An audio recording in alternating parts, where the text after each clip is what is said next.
Have you ever looked at your once beautiful silver cutlery, only to find it dull and discolored with tarnish? It's a common problem, and cleaning it can feel like a chore, right? Well, what if I told you there's a surprisingly simple, almost magical trick involving something you probably already have in your kitchen: aluminum foil.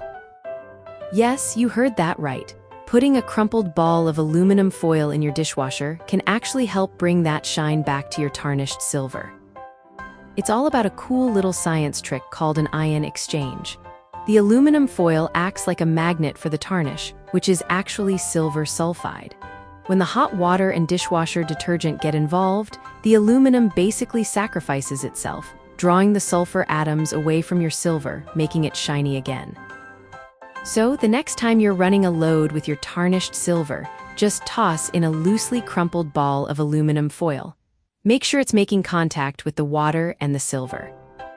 No harsh chemicals needed, no endless scrubbing, just a bit of foil and your regular dishwasher can help restore that sparkle.